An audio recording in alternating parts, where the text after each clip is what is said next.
Assalamualaikum warahmatullahi wabarakatuh. Perkenalkan, nama saya Putri Madiana. Saya akan mempresentasikan konsep desain dari Mixed Use Building. Data tapak. Tapak ini beralamat di Jalan Letjen Suprapto, RT 1, RW 3, Cempaka Putih Barat, Kota Jakarta Pusat, dengan luas tapak kurang lebih 1 hektar, KDB 6.000 meter persegi, KLB 35.000 meter persegi, ketinggian bangunan 24 lantai, KDH 3.000 meter persegi, KTB 5.500 meter persegi, dan untuk GSB-nya di bagian selatan dan timur yaitu 4 meter, untuk bagian barat dan utara 4,5 meter. Konsep dasar. Konsep yang digunakan merupakan berdasarkan pada respon terhadap data tapak.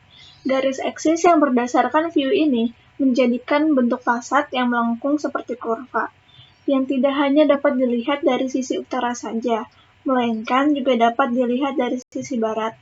Bentuk kubus pada apartemen dan perkantoran yang dirotasi setiap lantainya tidak hanya sebagai daya pikat, tetapi juga sebagai penangkap sinar matahari sekaligus peneduh dari sinar matahari.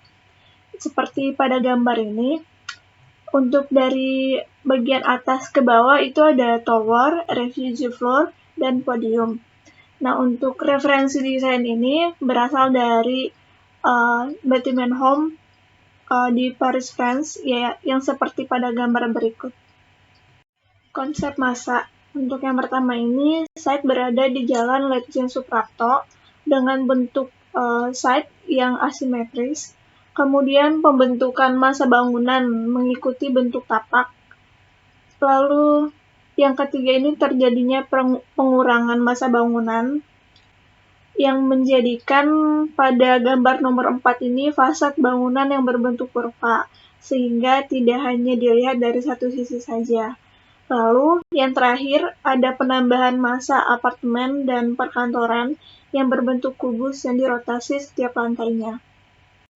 Nah, ini dapat dilihat pada gambar, bentuk masa bangunan diadaptasi dari bentuk asli tapak yang asimetris. Konsep pencahayaan alami dengan mendesain bangunan menghadap utara.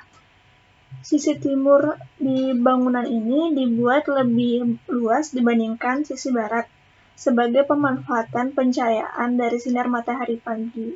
Konsep pada konteks lingkungan berasal dari garis eksis yang didesain berdasarkan view menjadi bentuk fasad yang melengkung seperti kurva, yang tidak hanya dapat dilihat dari sisi utara saja, melainkan juga dapat dilihat dari sisi barat, seperti pada gambar. Untuk referensi desainnya dari Central Park Mall di Jakarta. Untuk konsep pengkondisian udara ini dengan memisahkan masa bangunan menjadi 2 buah masa, yaitu masa untuk bangunan office dan apartemen, yang juga berjarak sehingga membuat angin yang berhembus dari arah barat tidak terhalang oleh bangunan. Konsep pengkondisian udara dan pencahayaan alami dengan merotasi kedua masa bangunan yang sebelumnya berbentuk kubus, selain sebagai pemecah angin, juga sebagai penangkap sinar matahari sekaligus peneduh dari sinar matahari.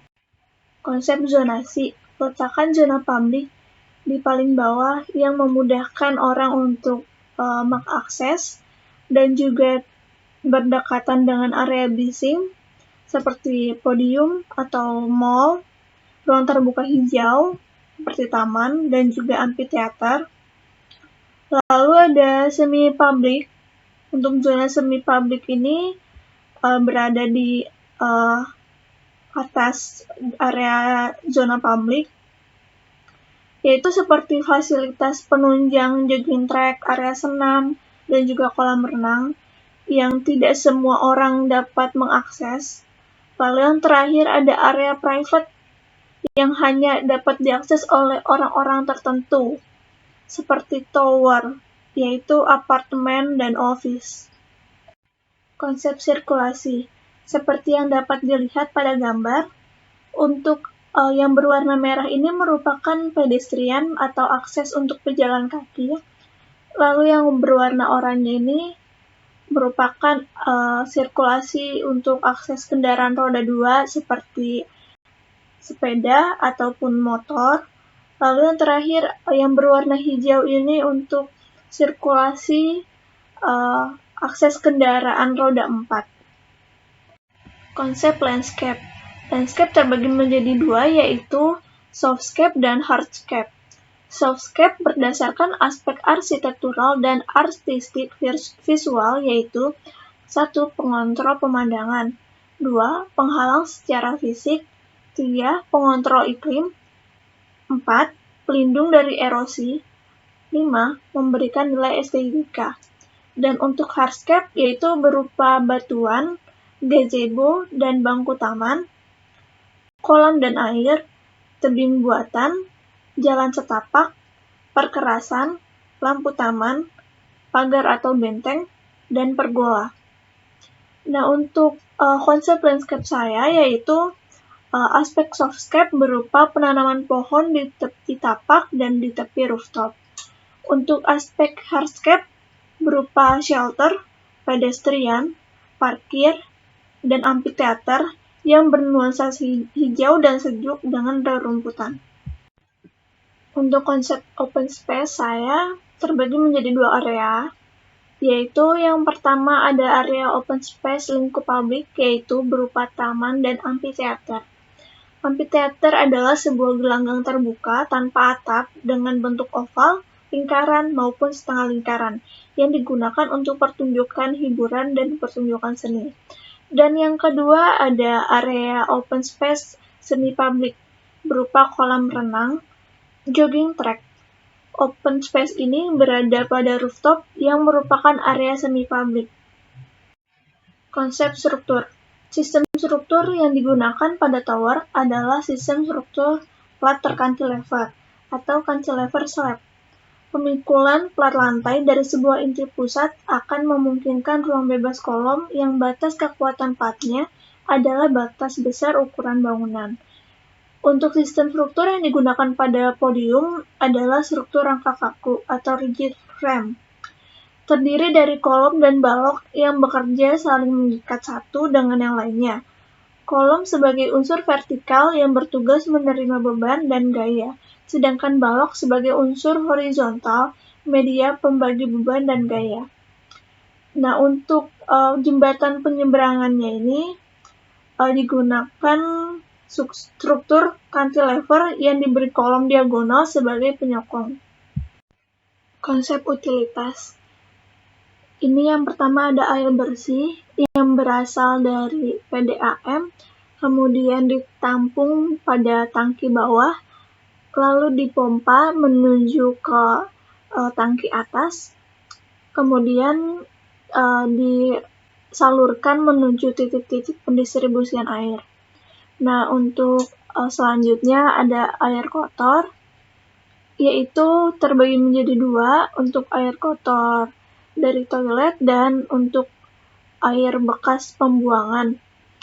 Air kotor ini dari urinoir dan kaktus dialirkan menuju bak kontrol, lalu septic tank, lalu bak kontrol, lalu sumur resapan, dan terakhir ke parit atau riol kota. Nah, untuk air bekas atau air buangan ini dapat berupa limbah dapur dan juga floor drain, lalu dialirkan menuju bak kontrol, bak lemak, bak kontrol lagi, lalu sumur resapan, dan terakhir ke riol kota atau parit.